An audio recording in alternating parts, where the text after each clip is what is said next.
सध्या महाराष्ट्रात एससी आरक्षणाचे उपवर्गीकरण होणार हा मुद्दा चर्चेला जातोय, गाजला जातोय. माननीय सुप्रीम कोर्टाच्या निर्देशानुसार महाराष्ट्रामध्ये एससी आरक्षणाचे उपवर्गीकरण होणार असल्याची बोललं जातंय, सांगितलं जातंय. आणि त्यामुळंच महाराष्ट्रात एससी आरक्षणाच्या उपवर्गीकरणाच्या विरोधात आणि समर्थनार्थ अनेक ठिकाणी आंदोलनाने मोर्चे होताना आपण पाहत आहात. याच विषयावरती चर्चा करण्यासाठी आपण हा व्हिडिओ तयार करत आहोत. मी दत्तात्रेय मुजमुले. परमपूज्य डॉक्टर बाबासाहेब आंबेडकरांनी समाजातील वंचित, उपेक्षित, दुर्लक्षित समाज विकासाच्या प्रवाहात आला पाहिजे, त्याही माणसाला माणूस म्हणून जगण्याचा अधिकार मिळाला पाहिजे म्हणून आरक्षणाची निर्मिती केली. उपेक्षित, दुर्लक्षित समाजाला आरक्षणाच्या माध्यमातून मुख्य प्रवाहात आणण्याचं काम डॉक्टर बाबासाहेब आंबेडकरांनी या ठिकाणी आरक्षणाच्या द्वारे केलेलं आहे. आणि एससी आरक्षणाच्या माध्यमातून डॉक्टर बाबासाहेब आंबेडकरांनी महार, मांग, चांभार, ढोर यांच्यासह 59 जातींसाठी एससी म्हणजेच अर्थात अनुसूचित जाती हा प्रवर्ग तयार केला.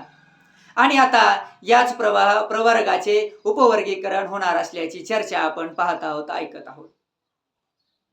सांगितलं जातंय, बोललं जातंय की सुप्रीम कोर्टाच्या निर्देशानुसार एससी आरक्षणाचे उपवर्गीकरण होणार आहे आणि महाराष्ट्राच्या अगोदर अनेक ठिकाणी एससी आरक्षणाचे उपवर्गीकरण झालं आहे असं देखील सांगितलं जात आहे. मात्र एससी आरक्षण होणार अथवा न होणार हा एक न्यायालयीन प्रक्रिया आहे. त्यासाठी एक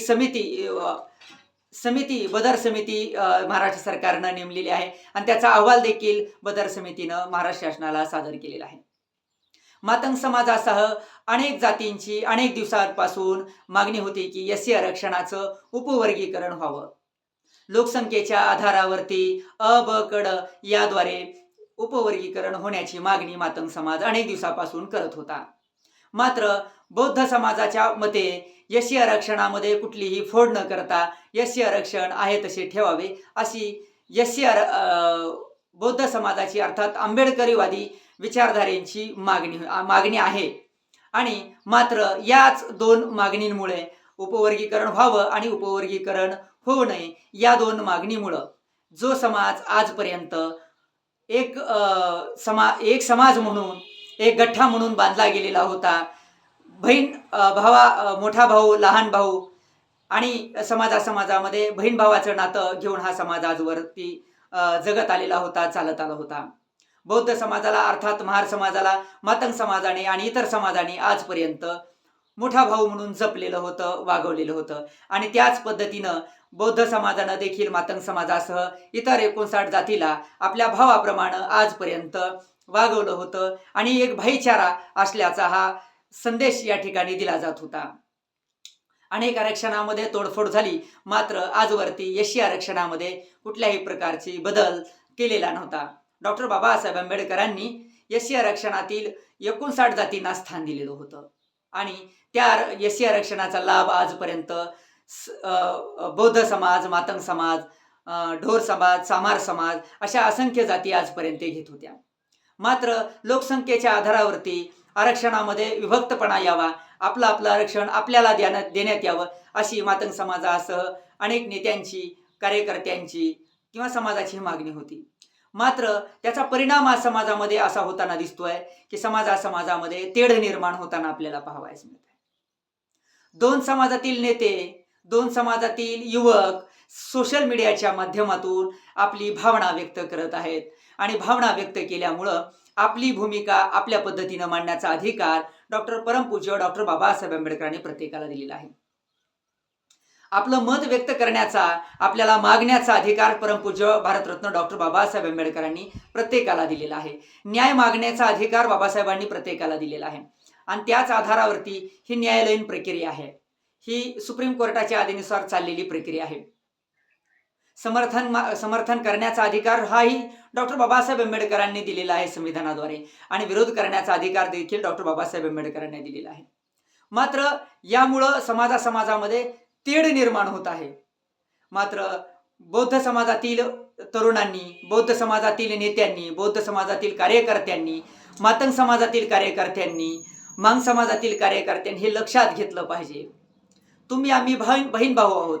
तुम्ही आम्ही भाऊ भाऊ आहोत.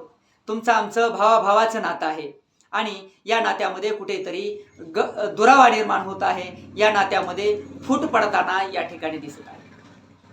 अनेक ठिकाणी मातंग समाजातील कार्यकर्ते, मातंग समाजातील नेते, मातंग समाजातील युवक सोशल मीडियाच्या माध्यमावर आपली भावना व्यक्त करत आहेत आणि या भावनेच्या भरातून दोन समाजामध्ये तेढ निर्माण होत आहे. बौद्ध समाजाची परिस्थिती ही त्याच धर्तीवरती आहे.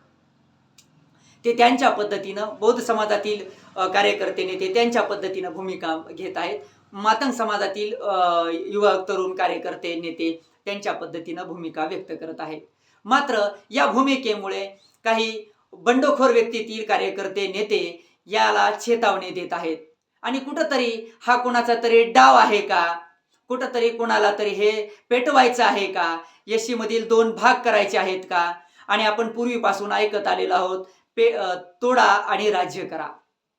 अशाच पद्धतीची कार्यवाही सध्या सुरू आहे असं म्हणायला हरकत नाही. एससीमध्ये असलेला एक गट्टा, एससीमधले असलेला एकजूटपणा कुठेतरी तोडला जातोय का, हे देखील कुठेतरी आपण तरुणांनी आजच्या आणि नेत्यांनी विचार करणं गरजेचं आहे. तुमच्यातला आमच्यातला भाईचारा या माध्यमातून कुठेतरी कमी होतोय का. आजवर बौद्ध समाजावर अन्याय झाला, मातंग समाजावर अन्याय झाला, चांभार समाजावर अन्याय झाला किंवा ढोर समाजावर अन्याय झाला तर एक एससी कॅटेगरी अनुसूचित जाती म्हणून सर्वत्र एक जण एक जीवानं एका मुठीनं सर्वत्र भांडत असायचे, त्या अन्यायाविरुद्ध न्याय मागत असायचे. मातंग समाजावर अन्याय झाला तरी बौद्ध बांधव त्या ठिकाणी येत असायचे, सर्वत्र मिळून त्या ठिकाणी लढा देत असायचे. मात्र या उपवर्गीकरणाच्या माध्यमातून कुठेतरी हा भाईचारा दूर होतोय. काल परवा आपण ऐकलं, काल परवा पाहतोय किंवा अनेक वेळा आपण पाहतोय की कुणीतरी काहीतरी स्टेटमेंट देतं, कुणीतरी मोबाईलवरती बोलतं, व्हिडिओच्या माध्यमातून बोलतं आणि त्याचा परिणाम सर्वांना भोगावा लागतोय. आंबेडकरी तरुणांनी आणि मातंग समाजातील तरुणांनी कुठेतरी संयम राखला पाहिजे. तुमच्या संयमाचा अंत या ठिकाणी ढळू देऊ नका आणि तुमचा संयमाचा अंत या ठिकाणी कुणाला तरी पाहायचा आहे आणि तुमच्यामध्ये युद्ध लावायचं आहे, तुमच्यामध्ये भांडणं लावायचे आहेत, हे तुम्ही आम्ही समजून घेतलं पाहिजे. मातंग समाज, बौद्ध समाज, चांभार समाज, ढोर समाज हे भाऊ आहेत आणि हे भाऊ आपण भावाप्रमाणे राहिलं पाहिजे. हीच खरी एससीची, अनुसूचित जातीची मोठ बांधण्याचं काम या कार्यकर्त्यांनी केलं पाहिजे. मात्र नेते त्यांच्या पद्धतीनं समर्थनार्थ बोलतायत, नेते त्यांच्या पद्धतीने विरोधामध्ये बोलतायत. मात्र त्यामुळे पेटवायचं आणि पेटवापेटवीचं काम आणि राजकारण होतंय का हे देखील आपल्याला यामध्ये पाहावं असं लागणार आहे. आंबेडकरी तरुणांनी, मातंग समाजातील तरुणांनी सोशल मीडियावर बोलताना भान ठेवलं पाहिजे. आपण काय बोलतोय, आपले महापुरुष ते कोण्या एका जातीचे महापुरुष नाही, ते तुमचे, आमचे आणि सर्वांचे महापुरुष आहेत. डॉक्टर बाबासाहेब आंबेडकर तुमचे आहेत, माझे आहेत, सर्वांचे डॉक्टर बाबासाहेब आंबेडकर आहेत. साहित्यरत्न लोकशाहीर अण्णाभाऊ साठे कोण्या एका मातंगाचे नाहीत, कोण्या एका मातंग जातीचे नाहीत, ते सर्वत्र सर्व समभावाचे आहेत, सर्व समुदायाचे आहेत. हे आपण जाणलं पाहिजे. रयतेचे राजे छत्रपती शिवाजी महाराज सर्व जातीचे, सर्व धर्मांचे, सर्व पंथांचे आहेत. त्याचप्रमाणे हे सर्व महापुरुष आहेत आणि महापुरुषांवरती बोलताना आपण भान ठेवलं पाहिजे, आपण कोणावरती बोलत आहोत. महापुरुषांच्या वंशजावरती बोलताना आपण भान ठेवलं पाहिजे, आपण कोणाविषयी बोलत आहोत. आपली उंची, आपली लायकी आपण तपासली पाहिजे. तर आपल्यातला भाईचारा कुठेतरी थांबणार आहे, भांडणं आपल्यातली थांबणार आहे. न्याय मागण्याचा अधिकार डॉक्टर बाबासाहेब आंबेडकरांनी सर्वांना दिलेला आहे. समर्थनार्थ मातंग समाजातील कार्यकर्ते, नेते, तरुण या ठिकाणी रस्त्यावर उतरत आहेत. त्यांना त्यांचं उपवर्गीकरण मागण्याचा अधिकार बाबासाहेबांनी दिलेला आहे आणि उपवर्गीकरण थांबवा, उपवर्गीकरणाला विरोध करण्याचाही अधिकार सर्वांना आहे. ज्यांना वाटतं समर्थनार्थ बोलावं त्यांनी समर्थनार्थ निश्चित बोलावं, पण बोलताना महापुरुषांवरती बोलणं टाळावं. बोलताना समाजामध्ये तेढ निर्माण होईल हे बोलणं टाळावं. बोलताना 2 समाजामध्ये भांडणं लागणार नाहीत याचं देखील कुठंतरी भान आजच्या तरुणांनी, आजच्या नेत्यांनी ठेवलं पाहिजे. बोलताना 2 समाजामध्ये तेढ निर्माण होईल हे असे वक्तव्य कुणीही करू नये, महापुरुषावरती कुणीही बोलू नये. न्याय मागायचा आहे तर तुम्ही न्यायालयीन प्रक्रिया आहे, न्यायालयीन प्रक्रियेने न्याय मागा.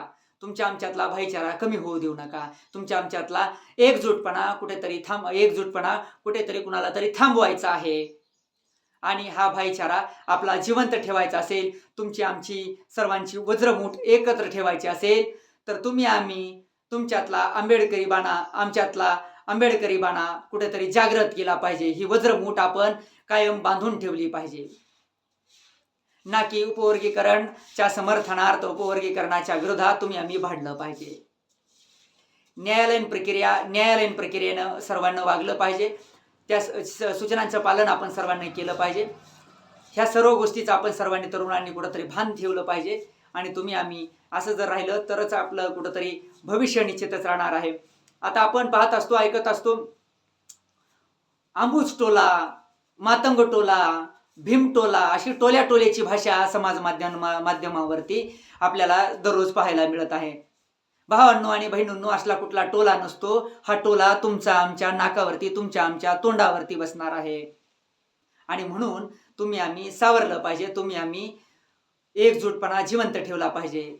एससी आरक्षणाच्या उपवर्गीकरणात बोलताना आपण एक विचारधारा जपून बोलावं हीच माझी नम्र विनंती आहे. धन्यवाद. जय भीम, जय लहुजी.